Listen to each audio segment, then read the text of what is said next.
You're listening to the Archaeology Podcast Network. You have my sword. And you have my bow. And my trowel. Hi, you're listening to episode 67 of My Trowel, where we look at the fantastic side of archaeology and the archaeological side of fantasy. I'm Ash. And I'm Tilly. And today, we're not going on a quest. What? We're not? No, because we wanted to share our news. Oh, right. So, listeners, those of you who listen in regularly should, of course, know by now that we work as freelance archaeologists under the Union of the Fellowship of the Trowel. And in various fantasy universes, we do our works. And generally, we just do kind of short-term quests. So that's been what the podcast has been following so far, short-term quests and projects. But recently, we thought, you know what? Let's go for something bigger. Let's push to the stars. Let's try something new.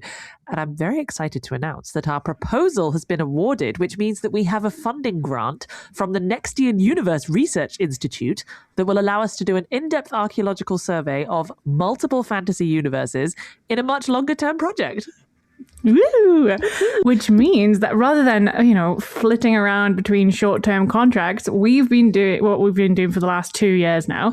We finally get to do established projects for a couple of years. Woohoo! Which is such a relief. I mean, gosh, can you imagine to know that something solid that we have for the next few years? But I do think that we've been so busy kind of finishing up other side projects that it hasn't really had a chance to sink in yet. Yeah, exactly. Which is why I thought it'd be a good idea to take a little breather this episode and ground ourselves back into the original goals that we had when we first started working freelance. That's true because, can you remember? 2.5 years. Can you believe we've been doing this for 2.5 years now? No, that's mental. It's strange. Mental. It's a bit crazy. Yeah. So, and I mean, if we go back to the original idea, that was kind of what we thought anyway, right? That we wanted to do with this podcast was have like us in fantasy universes and going around and discovering things. And then it sort of turned into something a bit different and then it moved around a bit. And then, I'm looking forward to see. Yeah, because really we were just big nerds that wanted to talk about theory. I mean, archaeological theory. How can we persuade people to listen to talk about archaeological theory? Let's wrap it in fantasy fiction. Exactly, the perfect package. Yeah.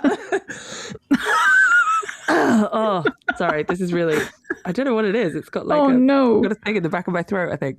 You've got a frog in your throat. I think so. Could have left that in. That's quite fantasy. Yeah, right?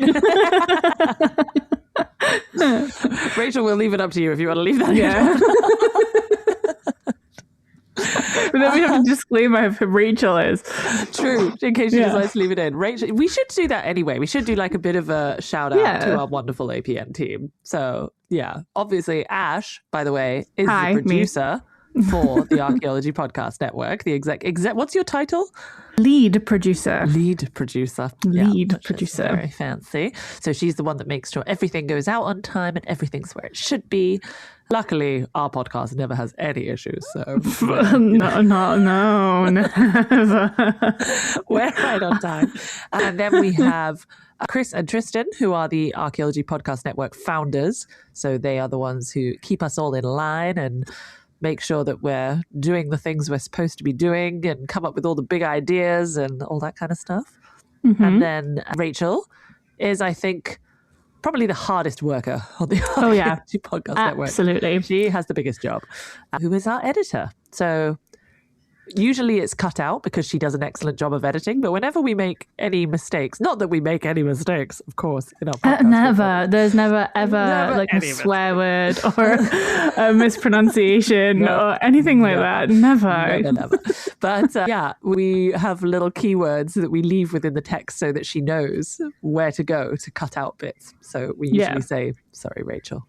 And that's how she knows where to go and cut it out. Which don't. And all of our guests are introduced to that as soon as they come on. We're like, Rachel. Something? They'll say, "Sorry, Rachel." Sorry, Rachel. And don't forget yourself. Because she's going to be searching through this transcript and going, "Why do they keep saying sorry?" Oh my gosh! No, I hope not. Oh no, we're gonna have to put that in the notes. Everything, Oh no, Sorry, Rachel. That's going to be really a lot of work. My apologies, Rachel. My apologies.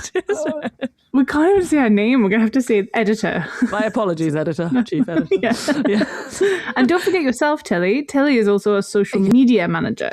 So she's all the brains behind every single social account that you'll see for the APN, including on my trial, because I do very little on there. You are very much the one that does I'm on my doing trial. very little on there at the moment as well, to be fair. That's actually a point. We wanted to, this is sort of our opportunity to take a bit of a breather before we start on this project. And we wanted to ask, indeed, people listening in who follow us on Instagram. We only have Instagram.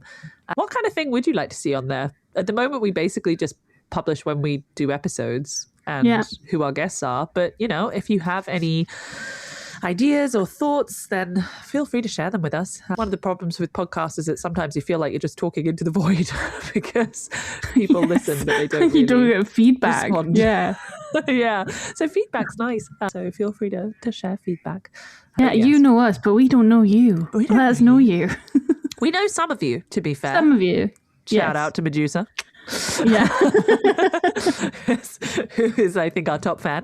She always Absolutely. Thanks, Medusa. So this was sort of an attempt, I guess, to show. Have you seen that latest trend that's going around, which is like, don't show your work, show you working. So Absolutely not. Never. no. Anyway, this is me. See, this is the problem with social media manager is I get all the trends.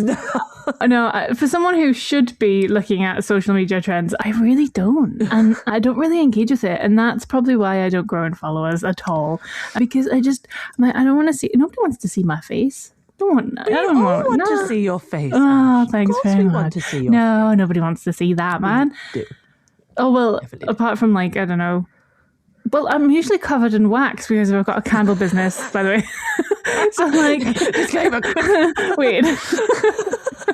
So otherwise it would just be, it's just me with my hair scraped back, slightly greasy, looking sad, because I have a resting sad face. Do you have a resting sad face? I have a resting sad confused face. face, or a resting.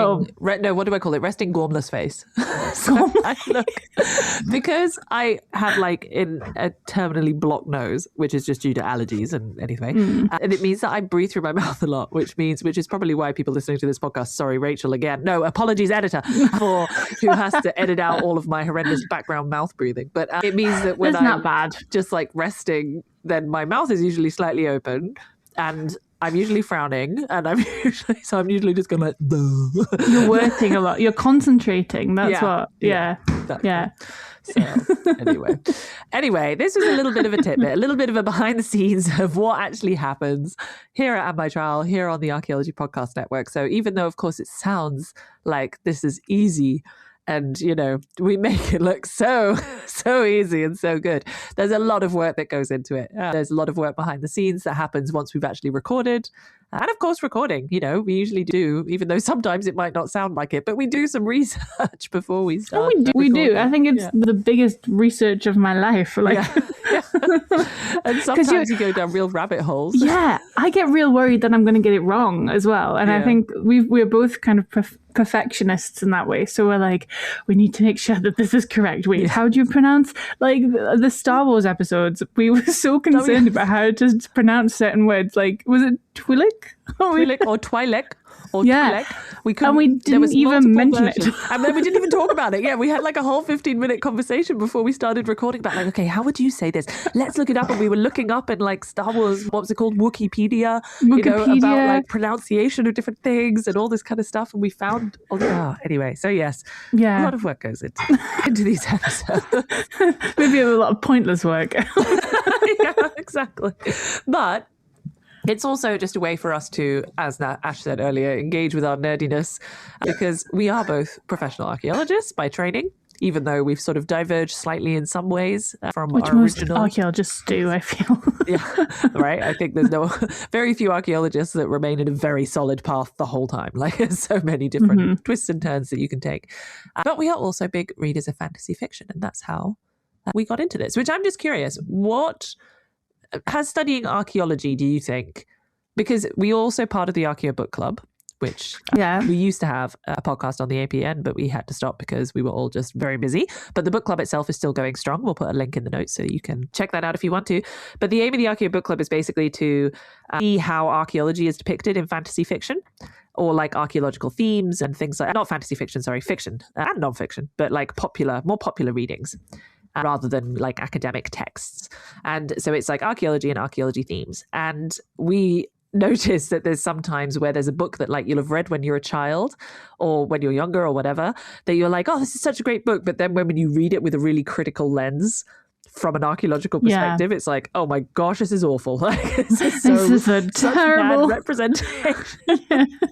But how is your experience of reading fantasy fiction specifically, not even archaeologically themed, but just fantasy fiction? Do you think that it's changed since you studied archaeology? Oh, that's a really good question. Possibly. I mean, I think I get to see the worlds. But the thing is, we've had this conversation before, is that if we are interested in archaeology, I think usually you're a fantasy reader. Usually. Yeah. I'm not saying all the time.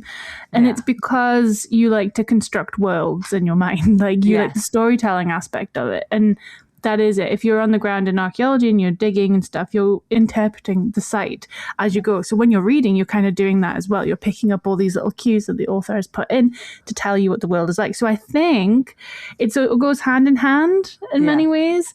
But yeah, I think even with the Archeo book club, joining the book club, I never used to be able to read anything with archaeology in it. I used to get really or even watch like the Vikings. I couldn't finish the Vikings. I couldn't do it. I couldn't like move out of the stringent, I don't know, like eras and stuff I had. Like, why is Rollo there? He's 300 years later. Like even now, that still annoys me. But but then reading more critically, yes, but then also accepting that people are just going to have a different view of archaeology, and then having other people to be like, that's so silly, isn't it? Or, oh, that's a really good representation, isn't it? And finding those books, I think, has helped. Because otherwise I would find it deeply, like, it's not even cringy. It's just like this, it's painful to read, you know? Yeah. And what about you? I think for me, the main thing is there's so many times where, I mean, the whole reason that we started the book club was because sometimes having those stereotypes and those representations can be harmful if they're really incorrect, which we've talked about in detail on the book club podcast, so I won't get into it here. But so I think that's something that's really interesting when you're reading like fantasy, especially fantasy, because there's a lot of parallels obviously drawn with our world mythology and history and I mean, you know, we just have to look at something like Lord of the Rings, right? And the amount of mythological influence is very clear. But it's really interesting to see how you can sort of make that interpretation based on what you think it represents.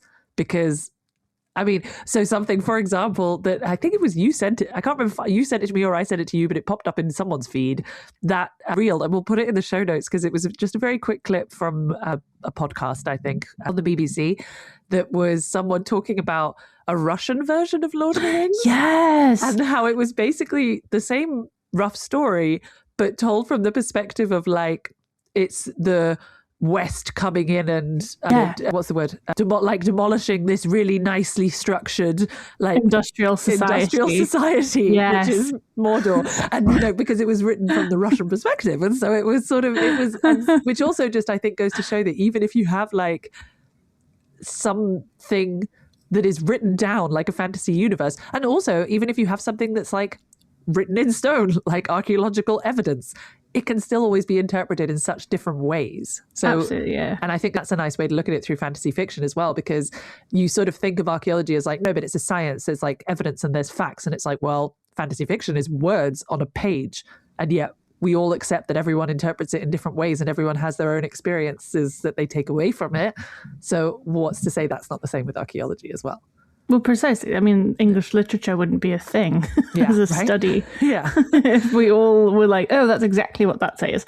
You know? Yeah, exactly. We all have, and I think different parts of books, especially in fantasy, call to different people, different characters. And that's why I think fantasy is so vast a lot of the time, is because you do want to hit somebody in the feels, as a reader, as a writer to the reader. Yes. Yeah, exactly.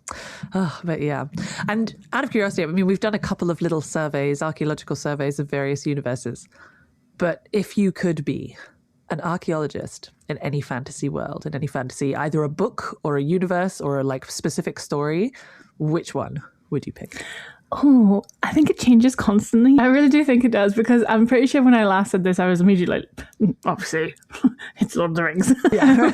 And that would be really cool. But there is one book I read. I got the second one recently, so I think that's why it's in my mind.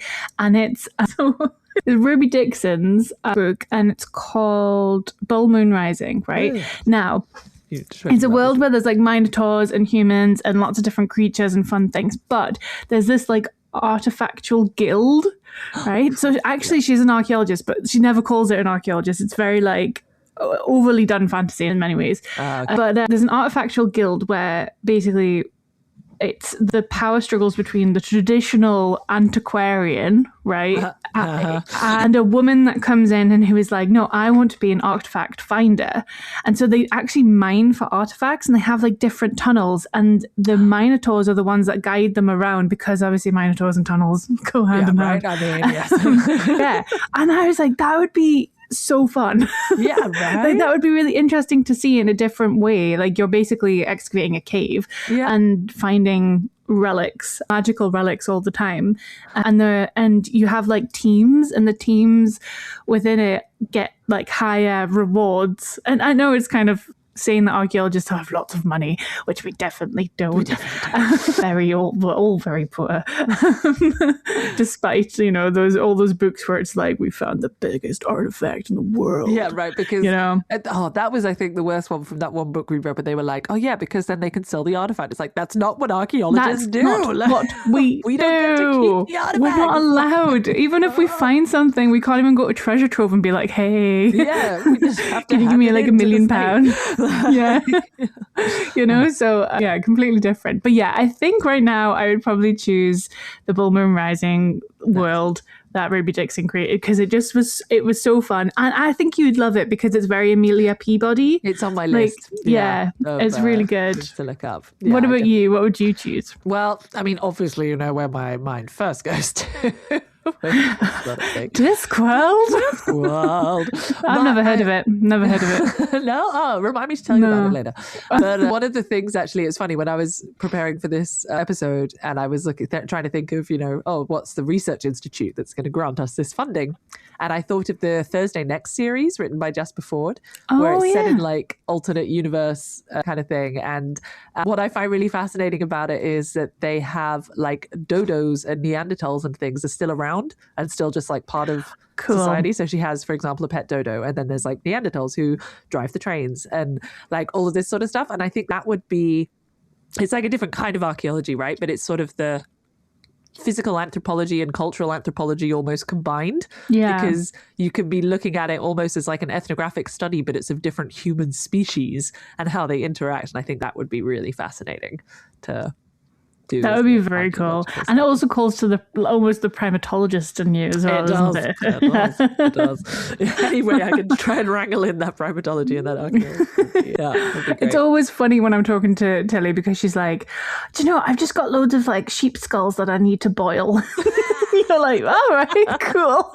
I buried some teeth from a pig and a cow the other day in a plant pot, and it's on our windowsill in the dining room. And I said to Michael, like, look, I know that there's no flour in that. My husband, I said, I know there's no flour in this at the moment, but like, please don't chuck away this plant pot in the soil because it's got some teeth in it that need to. Amazing. To give him credit, we've been together long enough now that he was like, oh, okay. You're like, no worries. Yeah, to be fair, archaeologists, we do have strange hobbies. But it's always funny. He's like, I've got these bones boiling in my basement and it stinks. And I'm like, it will do. Oh, the best one though was the other day we were walking through town and we went past like I think it was like a physio studio or a yoga studio or something, and they had like a skeleton in the like a medical skeleton, in the window, because it was about like health and sport and stuff. And my youngest daughter stopped and she said, "Look, Mummy, it's your favorite." because I'd just been doing all of my human evolution courses, so I had all the skull replicas from like all the ancient hominids. Funny. And she was always coming in and helping me sort them and like stuff. And then she's like, "Look, Mummy, it's your favorite." I was like, "Oh, okay." Yeah, that's true. And my That's so eldest cool, now though, said she that, wants to be an archaeologist, and she keeps Oh. bringing me stones Oh. from kindergarten. She's like, "Look, Mummy, you can look at this when you're at work." Like, That's "Thanks, so darling." cute. Oh my god. See, I had this interaction with the kids in our area, and they ran up to me. They know I'm an archaeologist, but I don't really think they know entirely what that means. Yes. But they were like, "Look, Ash, what is this? This is a red brick, a red stone." And I was like, "Yeah, it's just a stone. It's a brick." And they were like, "No, it's redstone." And I was like, "What what are they talking about?" And it was Minecraft. I was like, I didn't know what that is. Like, I was like, "No, that's just a it's just a brick, piece of brick." And they were like, "No." And I was like, "But you're saying it's red, and I'm saying it. I'm so confused right now." Which, I mean, that's a whole other sphere, right, as well, of fantasy archaeology overlap is archaeogaming and things as well. Oh right? gosh, Like, yeah. But I've never played Minecraft. I have absolutely no idea. No. I mean, I get it's like a building game. Yeah. But we should little actually- cubes. We should do an episode with Aris Polopolopoulos. I'm so sorry, Aris, if you're listening in. He's Greek and he's got a very long, very Greek last name, which I can never remember how many Opolopoulos are in there. But he ran a project through Leiden University called Value, I think, and which is like ancient games, but also teaching, like doing investigating archaeology through games. So they did things like, Assassin's Creed play alongs and stuff, but then they also would build monuments in Minecraft and like do all of stuff. Yeah, well, people do. Like, I saw, because of that, I'm assuming my algorithm picked up that conversation because, like, literally an hour later, when I went on TikTok, I suddenly had a Minecraft video. And I was like, what? I'm always watching. Yeah. I usually just have like K-drama stuff in archaeology, so it didn't really make sense. And it was a guy had made a replica of the sun, like a scale replica of the sun. And I was like, how? And so he had like the whole universe in Minecraft. Oh, okay. And I was like, that's really... And you can build like loads of stuff in it. But it's even like you mentioned like Assassin's Creed. Like now, the newer Assassin... I don't know, I haven't played like the Shadows one. Or even the guy after Fforde, the Viking Valhalla one. Because that made me annoyed, so I just stopped. But they do historical walkthrough. You can actually... There's an option, especially I remember AC Odyssey, which was set in ancient Greece. Yeah. You could do a walkthrough of ancient Greece and there was another one called Origins, which is ancient Egypt, and walk through all the stuff because they have to look at the archaeological record in order to reconstruct these buildings. Yeah. So they were like, well, why don't we just put that into the game and teachers use it to kind of go, well, here you go, this is you walking through ancient Egypt. Yeah. This is you on the boat in the middle of the, stuff like that. That's a proper way to use digital like tools when you have actual people building actual stuff and don't just use AI to make these ancient tour videos, which I've been seeing going around on Instagram, which are my God. Yeah. They annoy me so much. They annoy me too. It's like, hi, I'm in Pompeii and the Vesuvius has just erupted. And you're like, oh, and it's all wrong. It's all wrong. It's all wrong. If it was like correct and if it had been created by like people. Oh, anyway. Oh, it is. Yeah. Oh, yes. By the way, I was just thinking, sorry, I was just reminded because a pigeon just flew past the window. Oh my God. Did you post off our acceptance letter for the grant?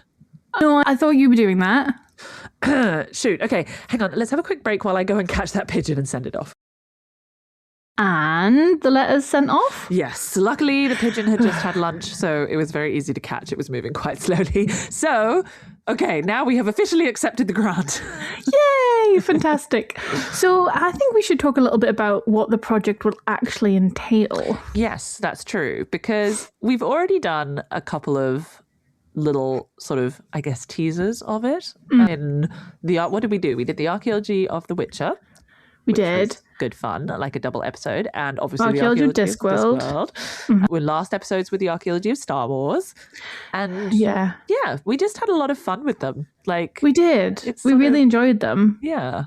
Because before we did kind of particular topics or particular theories or particular like either fantasy topics or archaeological topics. And that's also fun to do. But sometimes it's just really fun to just get your teeth into like. Yeah, and it means we can combine different theories all together at the same time when we're looking at the world. So we actually are interpreting like the world and a site at the same time. So like it's kind of similar to what we did with Weathertop when we did the excavation and the post-excavation of Weathertop. It'll be that, but on a much larger scale. Yeah. And I think we'll start off with something quite broad, like looking at everything, like, you know, giving you an introduction to the world. And then we'll get into the nitty-gritty, especially if it's a book. I think we'll have to go like almost not chapter by chapter, but we'll pick the good chapters. We can pick the good stuff. We can pick the good stuff from it, which would be nice. And I think that it'll be fun because it means that there will be some potential, not even repetition, but I mean, that's the whole point of something like archaeology and doing research projects, right? Is that sometimes you use the same theories or you use the same approaches, but to different content. And I think that will be interesting to see with this one as well. Like, how I also think it'll be interesting to see what we think now in comparison to like 2.5 years ago. You know? Yeah. What we say, if we say something similar, if we don't. Yeah, right? People who have been listening the whole time will be like, this sounds very familiar. Like, wait, is this not episode 2? Yeah. It won't be as copy and paste, don't worry. It will be completely unique. But it'll be interesting just to see if we say something different or we think something different. Yeah. And I feel like we should say, by the way, because we are going to be doing then basically a couple of episodes. They're not going to be seasons because it's just going to be rolling episodes, but it's going to be kind of themed, a group of themed episodes, kind of 5 or 6 episodes, maybe more if it's a really long book or something, or if we come up with more stuff. And it's going to be focused around, like Ash said, like a particular book or a particular universe or something like that. We should clarify all of the investigations that we are going to do are based purely on our research backgrounds and our opinions and our interest areas. Because, for example, when we did the Archaeology of Discworld one, I was then reading up even more about it afterwards. And there's so much about the Archaeology of Discworld. Like someone had written this really cool article about the Lunkra landfield system and like all of this sort of stuff. And there's a whole thing about the Archaeologists Guild and everything, which I hadn't even read before we did that episode. That episode was just based on our kind of own fun interpretation and how we would see it. So I feel like we just need to clarify that from the beginning, that like if anyone's listening in who has done the archaeology of these universes, don't come for us. Like we are just having fun. Just engage with us. Like let us know, because then we can do a whole new episode. Because exactly. We're owning our bias right now. Yes, and being like, this is what we see, and our disciplines. I mean, our disciplines are very similar. Yes. You know, we were material culture, so. We will always have a material culture episode, maybe several. I don't know. I was about to say, can we just make this a material podcast? I know that the Tea Break Archaeology is basically a material culture podcast. Maybe we can make this. We're trying so hard not to go into material culture too much, but it is our favorite. And landscape's a second for me, so there'll usually be a landscape on. Yeah, and ethnography is a good one for me. So that'll probably be in there as well. So So we're predictable. And you can figure out what our bias is, I think, as well. So but that's also why we will still maybe be having we're hoping to still have the occasional guest on as well, who will then hopefully expand that out a little bit, so it's not just us talking about stuff, because I think that's important to do as well. Yeah, we like our guests as well, and we've got lots of recurring guests who would, I'm sure, that's the thing, absolutely love to come back. We can have our consultants come on. If you're listening, Jess, obviously, coming on occasionally. Caroline's been on a few now. Adrian needs to come back on because definitely listens to this. Hi, Adrian. So we can have a couple of recurring guests. If anyone, like Ash said, if anyone feels like they can contribute to the discussion, get in touch. Like we'd love to have more people on. We really would. Yeah, it's all about learning, isn't it? It's all about developing your knowledge base. So that's what we wanted to do with this podcast when we first started, was start talking about theory and have it in a kind of fun, accessible medium that you can relate to, which is fantasy. So exactly. Which I think, and it's so funny that you mentioned the Weathertop. I think that's also why I'm really excited to do this, because I think those 2 Weathertop episodes were like my favorite episodes. Oh, yeah. Well, you know it was mine. I wrote a whole report on it. I know. Which, if anyone hasn't seen it yet, I don't know, where is it? Have we uploaded it somewhere? I think we put a link to the Google Doc, the Google link or something in our show notes for that episode. But maybe we should have it. It's a I basically wrote it and then I did it on Canva to make it look like an old book. I was well into it. If you haven't seen it yet, it's amazing. I think we might have also linked it in the article we wrote for the European Archaeologist newsletter, which we wrote before everything kind of went odd with the EAA. Yes. So, but anyway. We took our stand. Yes, that's why we then stopped doing stuff with that. But nothing to do, by the way, with the wonderful editors of the European Archaeologist, who are amazing and wonderful. And I've just seen actually that the chief editor and the one under the chief editor have now resigned. Oh, fantastic. Oh, interesting. So there's been a mass resignation of people from there because they don't agree with the political stance that the EA is currently having. So anyway, we could get very much into that, but maybe we should not. Maybe we shouldn't get into that right now. The point being, we are very proud of the work that we did for that article. And we were very happy to work with the team who were at the European Archaeologist. And we just want to make it very clear that because we published in there does not mean that we currently condone. We do not believe what the EEA believe. Yes, exactly. Yeah. So at least the people listening to this in like a couple of years, when hopefully it's gotten its act together and is like refreshed, everything will be like, what on earth are they talking about? So check the date of this recording. Yeah, like we are recording this in early May 2026. Like that is why. Yeah. So yes, to give some context. But so I think those were good. And one of my favorite things that came from those episodes, the Weathertop episodes, were the pictures from Kessia Ackermans, who is an incredible archaeologist, but also an amazing artist. And we commissioned some little portraits of us in our fantasy archaeology personas. Yeah, I love it. It's on my wall. Yeah, mine's up next to me as well. It's so cute. They're so good. So yes, we'll have a look on our Instagram. They're on there, so you can have a look and be astounded by how amazing she is. I think I could put it on my CV because I've got like picture documented evidence that that you did that excavation. I think we've got a report, we've got site drawings.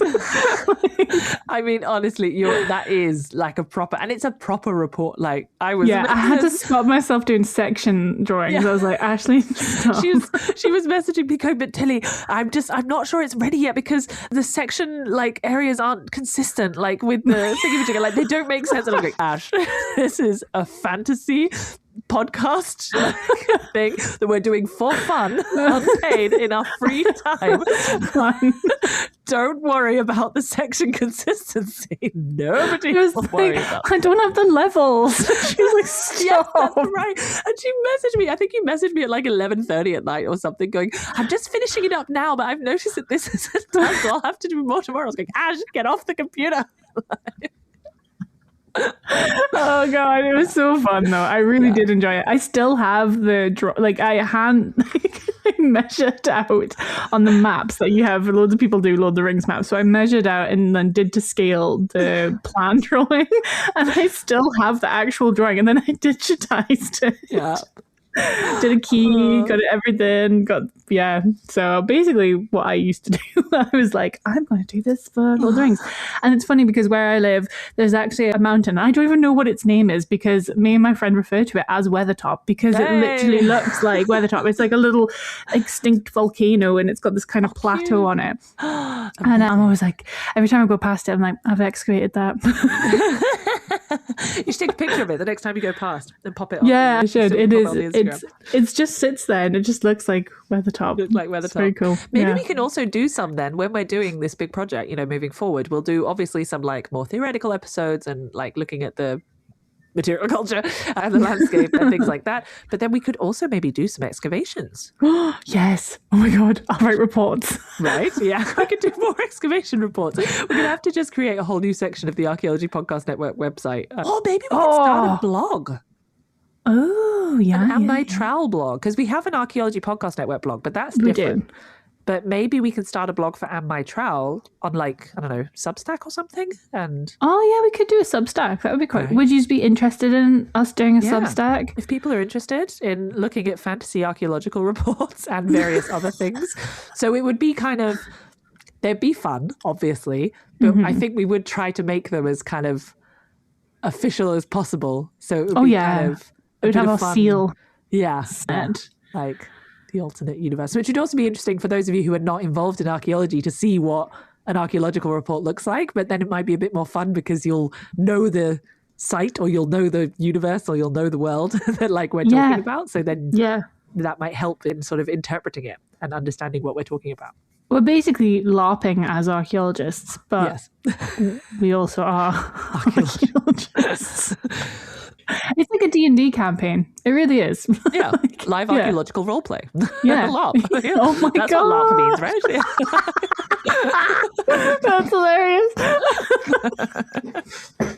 Yeah, exactly. That's the best thing you've ever said.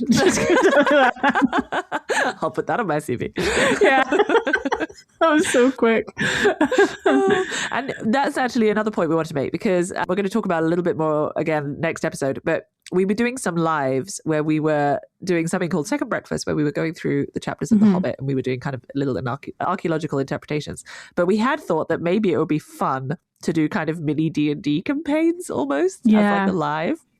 So we if you need want to to talk join. about that, because we don't have the time to do prep at the moment, really. But like, if that could be something fun to do. Maybe even just do like pre-made ones, but adapt them for different archaeological settings or something. We should actually just have PDFs of different archaeological campaigns. Yeah.